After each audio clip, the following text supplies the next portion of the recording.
Segundo livro de Samuel, capítulo 23, versículo de número 8. Diz assim a minha versão: Estes são os nomes dos poderosos que Davi teve: Josebed, Basbete, filho de Taquemone, o principal dos capitões. Este era Adino, o enzinita, que se opusera a 800 e os feriu de uma vez. E depois dele, Eleazar, filho de Dodó, filho de Aioi. Olha, quem vai ser mãe aí, ó, como diz a pastora André, quanto nome maneiro. Entre os 3 valentes que estavam com Davi, quando provocaram os filisteus que ali se ajuntaram à peleja, e quando se retiraram os homens de Israel, este se levantou e feriu os filisteus, até lhe cansar a mão, e ficou a mão pegada à espada. E naquele dia o Senhor efetuou um grande livramento, e o povo voltou junto deles somente a tomar o despojo. Depois dele, Samar, filho de Agé, o ararita, quando os filisteus se ajuntaram numa multidão, onde havia um pedaço de terra cheio de lentilhas, e o povo fugira diante dos filisteus. E este, se pôs no meio daquele pedaço de terra, e o defendeu, e feriu os filisteus, e o Senhor efetuou um grande livramento. Somente até aqui. Você pode continuar adorando e se assentar.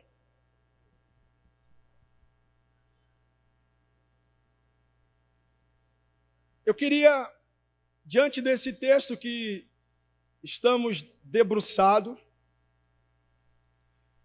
eu queria lhe fazer uma pergunta. Você já se sentiu em algum momento, quando alguém diz uma palavra contrária àquilo que você se sentiu desmerecido? Você já se sentiu desencorajado quando alguém diz uma palavra que não convém com aquilo que é a sua realidade? A história que vou narrar aqui, ela tem muito significado com isso que eu estou lhe falando. O texto que, embora lemos, é praticamente o final de um resultado de uma história. Quando eu olho para esses homens, o que eles fizeram é incomum. Esses valentes de Davi não eram pessoas comuns. Esses valentes de Davi eram homens notáveis. E eles tinham uma habilidade de batalha que era excepcional. Quem olha o texto e fala, isso só em filme, isso só pode acontecer em filme, mas a Bíblia está relatando. E a pergunta que fiz para esse texto foi, qual a referência que temos desses homens? E aí, eu fui sondar o texto, e eu vou ler aqui para você no primeiro livro de Samuel, para você entender um pouco quem eram esses homens. No capítulo 22, e o verso de número 1 e 2. O texto diz assim: Então Davi se retirou dali e escapou para a caverna de Adulão. E ouviram-no seus irmãos e toda a casa de seu pai, e desceram ali para ter com ele. E ajuntou-se ele a todo homem que se achava em aperto, e todo homem endividado, e todo homem de espírito desgostoso, e ele se fez capitão deles, e eram com eles uns 400 homens. Esses valentes eram esses homens que eram a escória da sociedade. E que quando Davi foi se esconder na caverna de Adulão, se depara com esses homens lá. Tudo que talvez Davi não queria, porque Davi queria se esconder. E uma pergunta que faço para você e que me fiz, sabe aquele momento tão difícil que você quer entrar num lugar onde ninguém quer, onde você não quer falar com ninguém, onde você não quer ver ninguém? Sabe, era mais ou menos isso que Davi estava querendo, e foi se esconder na caverna de Adulão, mas quando chega lá ele se surpreende, porque aqueles homens também teve a mesma iniciativa, porque foram homens que foram excluídos da sociedade por causa dos títulos, dos rótulos que foram colocados sobre eles. Mas perceba que quando Davi se posiciona como capitão deles, a história vai dizer que de covarde, Davi os fez valentes e poderosos. De aflito, Davi os fez soldados valorosos. De endividado, Davi os fez mais valiosos do que ouro. E sabe, eu abro um parênteses e penso o seguinte: olha, talvez agora nesse momento uma opção para você parar e olhar para a sua história. Quem era você quando chegou nessa caverna de Adulão? Como era a sua história? Como era a sua vida? E talvez nesse processo que você está nessa caverna de Adulão, o Senhor está formatando a sua história. E talvez o Senhor colocou aqui um Davi Messias para poder endireitar os seus caminhos, endireitar as suas veredas tortuosas e mostrar para você que talvez que alguém que desencorajou e disse para você que você não servia mais, o Senhor está dizendo: para mim você tem um significado muito importante. Olhe para essa história. E quando o primeiro livro de Crônicas 12 e 14, o texto diz assim que o menos valente deles valia por 100. O texto está dizendo.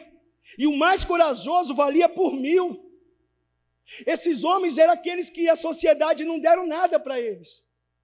E sabe o que às vezes as pessoas lá fora se enganam? É quando elas olham para alguém que parece não ter significado algum. E Deus olha para essa pessoa e vê diferente. Ela enxerga um grande potencial. Ei, eu queria não fazer isso, mas eu vou fazer porque eu não consigo ficar sem fazer isso, irmão. Então diga para a pessoa que está do seu lado.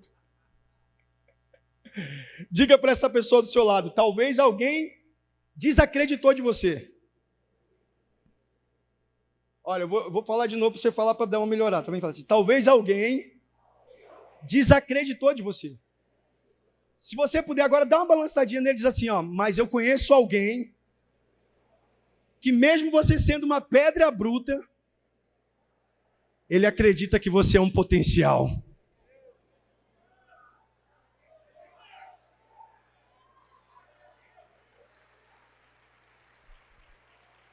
Aleluia.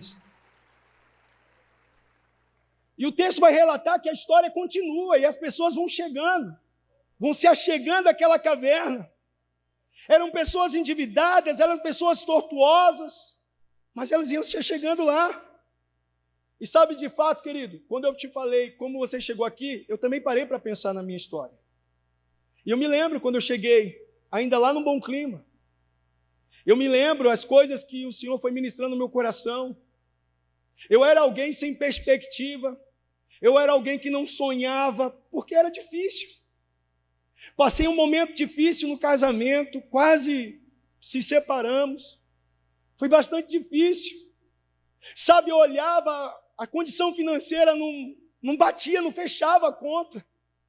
E eu ficava pensando: que negócio, dizem que casamento é isso, é aquilo. Só que eu estava enxergando de uma forma totalmente contrária à que Deus tem nos ensinado. E eu me via dentro da igreja e me sentia como alguém que estava morrendo dentro da igreja. Até que um dia uma palavra entrou no meu espírito e fez toda a diferença. Sabe o que eu imaginei? Que aquele momento era o meu momento de vale de ossos secos. E de repente surgiu um Ezequiel, instruído por Deus, e disse: ossos secos. E ele diz: assim diz o Senhor. E então esses ossos secos que era a minha vida começaram a ressurgir. Ou seja, elas começaram a se encaixar nos seus devidos lugares. E então eu comecei a enxergar uma oportunidade, eu comecei a enxergar possibilidades. O Senhor começou a colocar sonhos dentro do meu coração. O Senhor começou a me fazer entender que era possível com Ele avançar. E aí então eu comecei a caminhar. E talvez esses homens que estavam dentro da caverna estavam assim esquecidos. Aleluia. E sabe que eu aprendi com tudo isso? Deus é especialista em pessoas que não deram certo. Vou repetir para você. Deus é especialista com pessoas que não deram certo. Pastor, mas o senhor tem uma base bíblica para dizer isso? Eu tenho, querido. Vou dizer para você Salmos 113, 7. Recebe aí. Ele levanta os fracos e necessitados do pó e tira os pobres da lama. Além disso, ele lhes dá lugar de honra junto aos príncipes e autoridade do seu povo. Sabe quem faz isso? Só Jesus. Enquanto o mundo diz: você não serve, ele diz: pode vir que na minha casa vocês têm espaço, na minha casa você tem lugar, na minha casa você vai ter vida.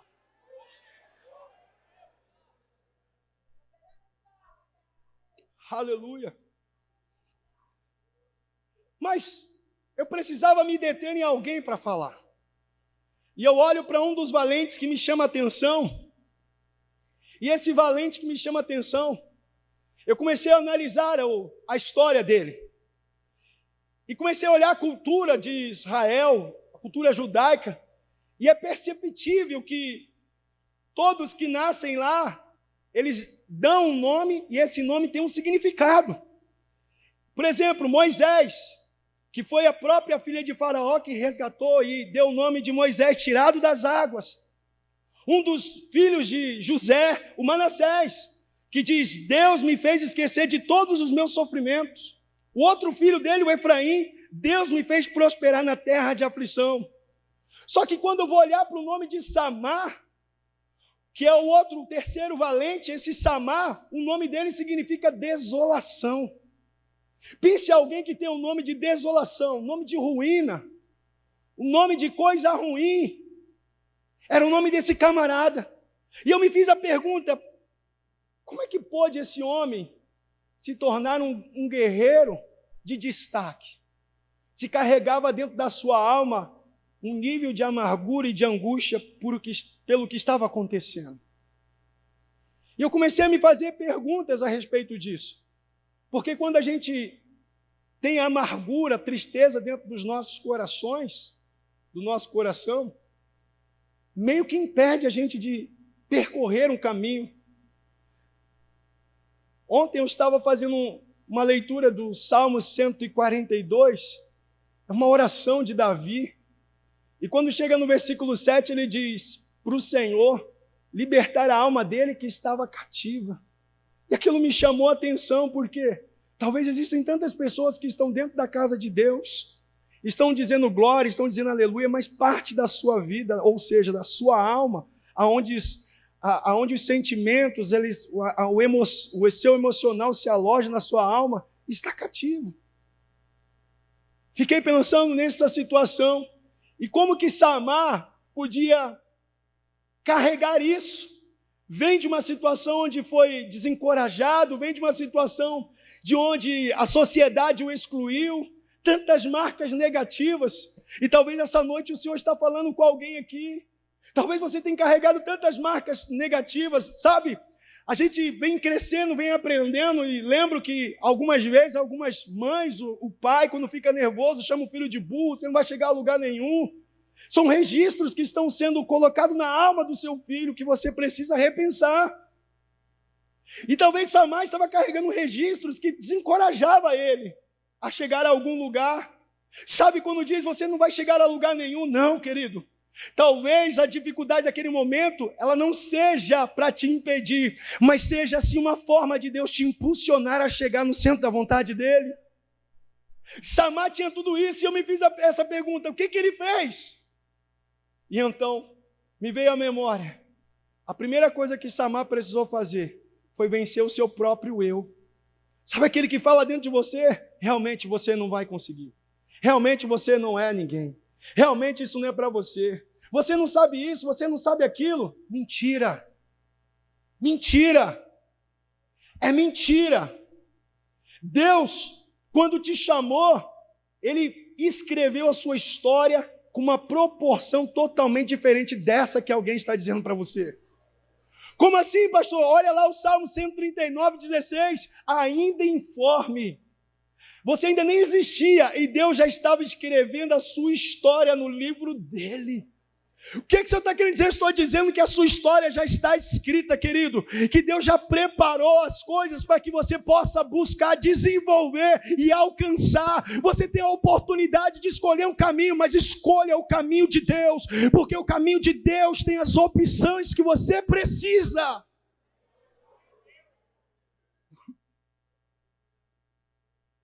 Ele precisa vencer o eu dele. E talvez essa seja uma das maiores dificuldades da igreja do século 21. Qual? A mudança de mente. Quantas pessoas, culto após culto, talvez ela pense que vir à frente seja o momento dela ser transformada. Não, querido. Quando você vir à frente, tem uma decisão e um posicionamento, que aquele momento que você decidiu mudar a sua vida, Deus já mudou a sua história. A mudança de mente. Você pode repetir após mim e dizer assim, mentes transformadas. Você pode dizer um pouquinho melhor, diga, mentes transformadas enxergam além das evidências. Você recebeu isso? A mente transformada, vou dizer para você, não é igual aqueles 10 espias que foram espiar a terra e quando olharam para a terra disseram, tem gigante. Olha, o fruto é até bom, mas tem gigante. Não é para a gente não. Mas ele se esqueceu que havia uma palavra de quem? De Deus, que havia dito lá para Abraão lá atrás, uma terra que mana leite e mel. Uma promessa. Antes mesmo deles surgirem, já tinha uma promessa para eles, a descendência foi crescendo, até chegar à promessa.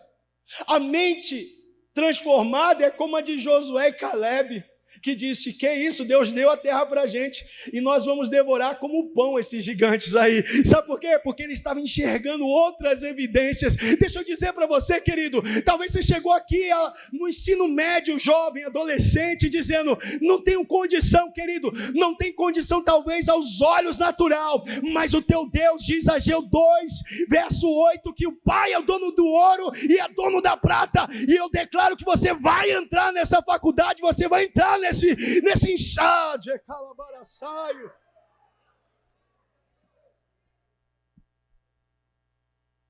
aleluia. Se fosse olhar, pastor Rocha, para a origem de Samar, ele ia ficar como algumas pessoas que fazem, não é para mim. Sabe, como eu ouvi uma certa vez um indivíduo dizer que quem nasce na periferia não tem direito de escolher. Muito mal colocado a informação desse sujeito. Todos têm oportunidade de chegar aonde Deus quer que você chegue. Tudo só depende da sua posição e da sua atitude. Deus nunca limitou ninguém de chegar a lugar algum. Pelo contrário, Ele te impulsiona. Se você decidir essa noite romper, você vai avançar, você vai crescer. Pastor, você está liberando uma palavra, eu estou liberando uma palavra, mas entenda uma coisa, querido, romper não é você cruzar o braço, ficar em casa, deitado na cama, esperar dar meio-dia para você levantar. Romper é você se levantar, decidir, ler os livros, estudar, buscar, acreditar e bater na porta, porque a Bíblia diz que quem bate, a porta se abre. Deus está dizendo para mim e para você essa noite, oportunidades estão abertas. Oportunidades estão abertas. Deixa eu liberar uma palavra para a sua vida. Aleluia. Não são os rótulos que Satanás está tentando imprimir em sua vida que vão impedir você de conquistar. Hoje o Senhor está arrancando esse rótulo assim, ó. Hoje Deus está arrancando os rótulos que Satanás imprimiu sobre a sua vida e dizendo, ei, diga para ele, diga para a minha igreja, diga para ele, Alex, diga para eles, aleluia, que eles são mais que vencedores em Cristo. Não sei se tem alguém acreditando nisso, deixa eu profetizar aqui, são mais que vencedores em Cristo Jesus.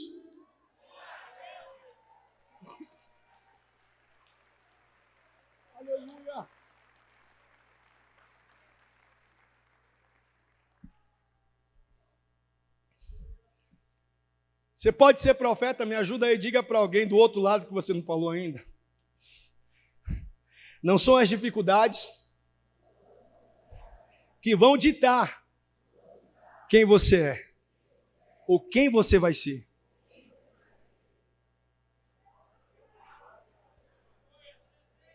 Você recebe isso aí? Recebe isso aí? Aleluia. Certa vez um amigo pastor disse para mim, ele disse da seguinte forma, Alex, você é o que você tolera. Quando eu ouvi isso, então eu entendi, peraí, então isso aqui eu não quero ser. Então eu tenho a opção de escolher não ser isso e ser aquilo ali? Sim, porque você só é o que você tolera ser.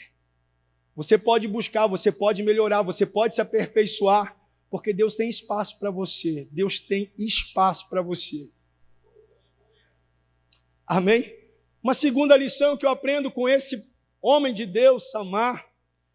Segunda lição, o socorro nunca vem para aqueles que fogem. Diga para alguém da frente agora.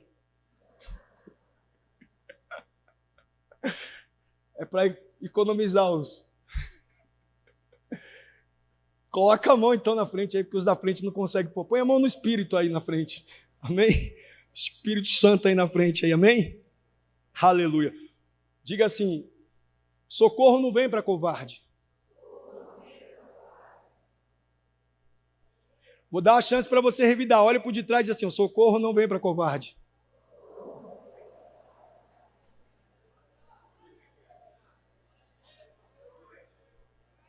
Você crê na palavra de Deus? Se Ele disse para você ir, vá. Se Ele dizer para você faça, faça. Ele se responsabiliza pela direção. Não se detenha. Não se detenha. Se Ele disse para você acredite, porque vai ser. Eu disse lá no CTR, o Léo não estava, então eu disse. Obrigado, Léo, Dile. Eu disse para o pessoal lá, para ele, se lá na Bíblia estivesse escrito assim, pastora Érica, que o homem comeu a baleia, eu ia profetizar que o homem comeu a baleia, irmão, todinha, como a baleia, o Jonas não foi na barriga do peixe? E se na Bíblia tivesse o contrário, eu diria, o peixe foi na barriga do homem. A baleia toda inteira. Eu ia profetizar e dizer, irmão. Porque a palavra é a inerrante voz de Deus. O povo flexibilizou a palavra, mas a palavra de Deus continua sendo a inerrante. A palavra de Deus continua sendo a verdade, ela continua sendo a luz, ela continua sendo a afirmação, a direção para as nossas vidas. Ela não mudou. O Senhor disse: eu não mudo. São os homens que mudam, Deus não muda, Ele continua o mesmo. Se Ele disse que vai ser. Se Ele te prometeu, acredite, vai acontecer. Você entende isso? Então não pegue palavras alheias, será que vai ser? Não tem nada de será não, irmão. Acredite no que Deus te falou. Isaías 55:6, ele diz que a palavra dele é como a chuva desce, rega a terra, volta e evapora, e ele diz: assim a minha palavra não volta para mim vazia, enquanto não se cumprir. Então deixa eu ver, tem alguém que tem promessa de Deus aqui? Então se prepara para começar a viver a palavra de Deus.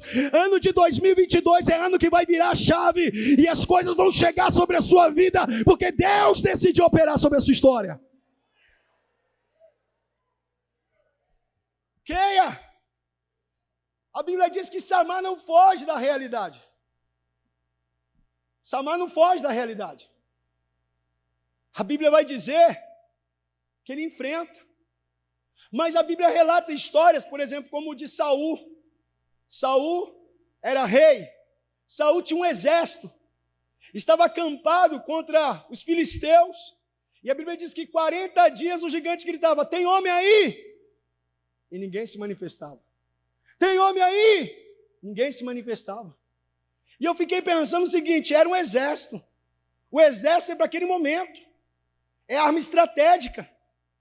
Mas os homens se calaram. Teve que vir um pequeno que se posicionou. E olha que interessante. Vê como o socorro de Deus não vem para covarde. Um pequeno foi lá, pegou umas pedrinhas, pegou a funda. Gente, fala a verdade. Será que ele tinha força suficiente para derrubar aquele gigante com uma pedrada só? Claro que eu acredito que não. Eu acredito que Deus impulsionou aquela pedra 10, 100 vezes mais para acertar a cabeça daquele cara. E é assim que Deus quer fazer. Ele sabe que eu e você não vamos conseguir sozinho, mas Ele olha, Ele espera a sua iniciativa e a sua atitude, para que você possa ir, e então Deus, agora eu vou te potencializar naquilo que você vai realizar. É nisso que eu acredito. A Bíblia fala que o povo estava em desobediência. E aí então vem os medianitas e começam a devorar suas plantações, e eles começam a esconder em poços, em cavernas. E o anjo diz assim para Gideão: ei, Gideão, vai nessa tua força. E aí Gideão vai fazer uma reclamação, fala: cadê o Deus que meus pais falavam, que abriu o Mar Vermelho, que abriu o Jordão? Todo mundo escondido. Mas Deus decidiu operar quando? Quando alguém decidiu ter uma iniciativa, uma atitude. Quando disse para Gideão, vai na tua força, varão valoroso. Ele vai até com medo, irmão. Quando chega lá no final, ele fica meio em dúvida de ir, mas se eu dar uma estratégia, ele vai. E quando vê o povo falando, olha, Gideão veio, acabou com todo mundo. Mas Deus potencializou, porque ele só precisou ter o quê? Estratégia. Ele pegou vasos de barro, uma tocha e começou a jogar no chão e bater por Deus e por Gideão. Os homens saíram tudo se matando e Gideão não fez nada. Sabe por quê? Porque Deus potencializa aquilo que eu e você não pode fazer. E essa noite o Senhor está te encorajando e dizendo para você, talvez até aqui você tenha dito, não vou conseguir, talvez até aqui você tenha dito, não vai dar certo, mas até aqui você tinha esse posicionamento, mas agora o Senhor está dizendo, vai e vai no meu nome, porque eu vou te potencializar para você alcançar o favor das minhas mãos. Aleluia. Terceiro e último. Eu penso que esse seja um dos mais importantes desse pensamento, dessa reflexão. E quando eu olho para a história desse homem, a Bíblia vai me relatar e tenho esse entendimento e diz que existem batalhas que eu e você vamos precisar lutar sozinho. Agora ninguém comemora, né? Ninguém comemora agora. Mas existem batalhas que precisamos lutar sozinho. Como assim? Eu vou ler para você não achar que eu estou inventando a história.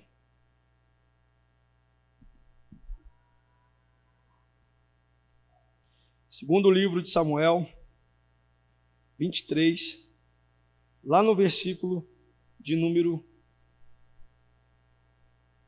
11, na parte final do versículo 11, diz assim, e o povo fugira de diante dos filisteus. Começa o versículo 12. E este, pois, se pôs no meio daquele pedaço de terra e o defendeu. Ele ficou sozinho. Ele poderia ter corrido? Sim. Ele poderia ter deixado? Sim. Mas ele decidiu lutar. Sozinho. O texto não diz, e Deus mandou ele fazer. O texto não diz isso. Mas ele decidiu se posicionar. E para ele se posicionar da forma que fez, alguma coisa tinha de tão importante ali. Samar decide lutar sozinho. O texto diz isso. Quantos lembram quando Jacó está voltando para ter um encontro com seu irmão Esaú? A Bíblia diz que ele atravessa todo o vale de Jaboque, com a sua família, com todos os animais, ele atravessa. E depois Jacó volta e passa um período lutando com o anjo.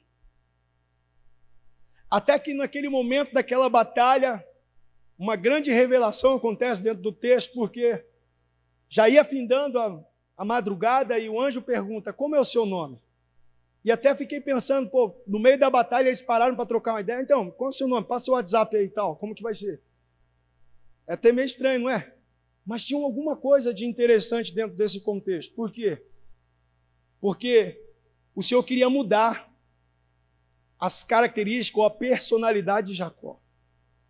Porque seu nome é Jacó, e ele bem disse, meu nome é Jacó, ele confessou, e então o Senhor diz, então a partir de agora você lutou como homem, então agora você vai se chamar Israel de Deus. Ele muda a característica, mas perceba que para Jacó ter essa experiência, ele precisou ficar a sós com Deus.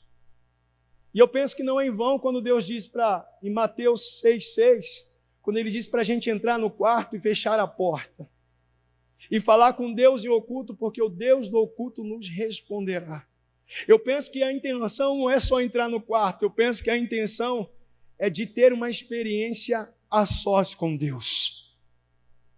Pense no momento de experiência, eu vou contar rapidamente, irmão, minha experiência. Lembro que eu estava sedento para receber o dom de falar em língua, pastor Ney. E eu via todo mundo falando, eu falava, poxa, eu queria falar esse negócio também. E aí não conseguia.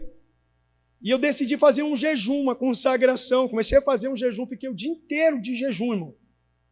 E fui trabalhar e fazer um jejum. E quando, no final do expediente, o cara que veio me render, Nunca aquele infeliz fez aquilo. Chegou no final, ele veio com aquelas batatas lá que vende, tipo Rufus, saía até fumaça, assim, lá em São Paulo. E ele veio, então, quer? Nunca aquele infeliz fez isso. Aquele dia que estava de jejum, ele fez. E eu peguei a batata, peguei com mau gosto assim, joguei na boca. Até escutei o barulho da batata. E quando eu fiz assim, eu ouvi. E o propósito? Aí eu na mesma... cuspi toda a batata. Fiquei triste.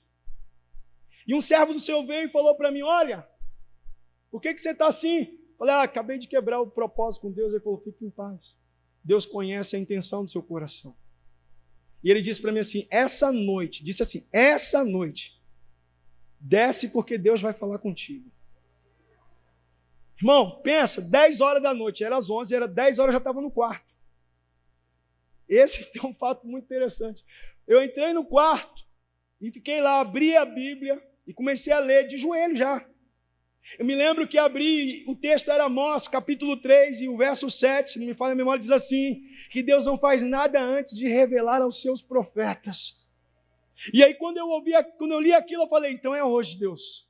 E ali comecei a orar, irmão, comecei a orar, e eu percebi que naquele momento a minha língua começou a enrolar, e daqui a pouco eu comecei a falar um monte de linguagem, comecei a falar em japonês, comecei a falar em italiano, em inglês, e comecei a cantar, só canto lá, irmão, no mistério.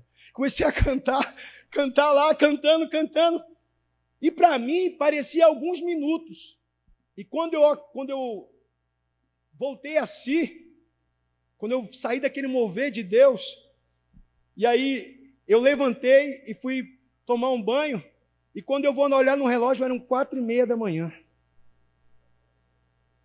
E o interessante, no outro dia, o vizinho falou assim, poxa, nem convidou para a vigília, estava uma bênção a vigília. Mas era o que, irmão? Era o meu momento a sós com Deus. Existem lutas. E quando eu digo essas lutas, que você talvez achou que você ia sair na rua brigando com todo mundo, não. Eu estou dizendo que vão ser lutas que você vai dobrar o seu joelho e você precisa estar só nesse desafio de lutar com Deus, se assim posso dizer, para que você possa ter uma experiência com Ele. Veja, Jacó passa por isso. Deixa eu te dar um conselho essa noite, para você, estou caminhando para o final. Muitas vezes é sozinho que nós vamos ter as maiores experiências com Deus. Deixa eu dizer uma coisa, vão ter momentos que você vai achar que o pastor te abandonou. Você vai achar que o irmão te abandonou. Não, querido, tudo isso está no propósito de Deus. Porque você precisa sair de uma fé infantilizada e achar que só funciona a oração dos outros. E Deus quer te mostrar que lá a sós com Ele, Ele vai te dar uma grande experiência para a sua vida. Consegue entender isso? É só a sós. Quando Moisés estava apacentando as ovelhas do seu sogro, ele sobe no monte e ele e as ovelhas. E ele tem uma grande experiência com a...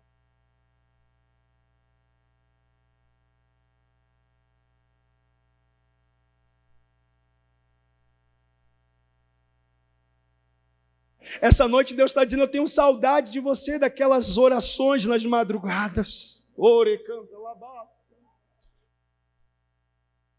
O Espírito dizendo para essa igreja, nasci para Deus. O Senhor tem saudade daqueles níveis de intimidade a sós. Ore, canta, labarassuri, bicanterébia. O Senhor está te chamando essa noite, querido, para você voltar. Parece que eu vejo o texto de Apocalipse 2, ele dizendo, lembra-te de onde parou e volta a praticar as mesmas obras. O Senhor está dizendo para você e para mim essa noite. O Senhor está dizendo, sim, eu tenho saudade das tuas lágrimas, eu tenho saudade da sua verdade falada através do seu coração. Oh, aleluia. Muitas pessoas desistem das suas batalhas antes mesmo de lutar. E o Senhor está te chamando, nasci para Deus, para que você comece a lutar as suas lutas. Ele está dizendo, Aparentemente parece que você vai estar só, mas eu estou contigo. Porque Samar ficou sozinho, porque ele não, aleluia, ele não tinha nenhuma instrução de Deus. Por que ele fica sozinho? Eu entendi que o campo de lentilha tinha um significado para ele, pastor Valdemir. Algo importante. Que entregou aquele campo para ele tinha um significado de alma. Alguém que cuidou dele, alguém que preservou a vida dele. Então ele olha para aquele campo e disse: isso vale a minha vida. E deixa eu lhe fazer essa pergunta essa noite. O que essa noite representa para você esse campo de lentilha? Talvez para algumas pessoas o campo de lentilha é a sua família. Talvez para algumas pessoas o campo de lentilha é o seu filho. Que você disse que está nas drogas e disse: eu vou desistir. E Deus está dizendo: não desista. O Senhor está dizendo: não pare de lutar. Talvez seja o seu casamento, talvez seja o seu esposo, a sua esposa. E o Senhor está dizendo: não pare de lutar. Não pare de lutar. Talvez alguém vai dizer que o seu sonho é banal. É porque eles não sabem o valor que isso tem para você. Só Samar sabia o significado daquele campo. E por isso ele decidiu lutar. Querido, na simplicidade desse servo eu quero dizer para você. Eu vim com essa palavra para entregar a sua vida e dizer para você: não pare de lutar. Não desista. Não desacredite. Talvez alguém está lutando contra você e o Senhor está dizendo: continue lutando. Continue acreditando. Talvez estão fazendo alguma coisa para você. Continue crendo. Continue lutando. Samar ficou sozinho, mas quando ele fica sozinho, aparentemente ele começa a lutar com a sua força. Mas por trás dele existia uma força totalmente diferenciada. E é o que eu estou dizendo para você. Talvez até que você achou que estava sozinho. E eu vim dizer para você: o Senhor está lutando contigo essa luta.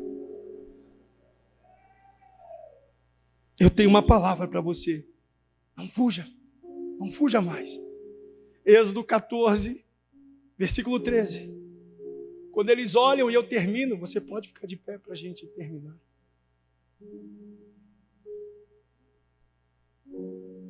O povo olha e avistam pastor Wagner Souza, o exército de Faraó vindo, e eles entram em desespero.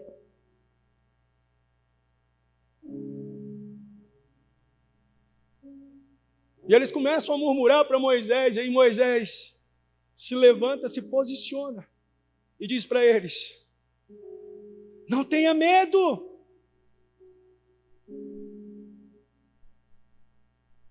E ele libera uma palavra e diz: olhe bem para esses egípcios. Olhe bem para esses egípcios, porque vocês não os verão mais. Versículo 14. Porque nessa peleja, vós não tereis que pelejar. Vós calareis, e o Senhor pelejará por vós. Eu vim profetizar essa noite a você, nasci para Deus, e dizer: não pare de lutar. Não desiste de sonhar, não desista de acreditar, não pare de lutar, não pare de acreditar, porque o Senhor Jesus, essa noite está dizendo: filho, filha, eu sou o teu Deus, eu sou contigo.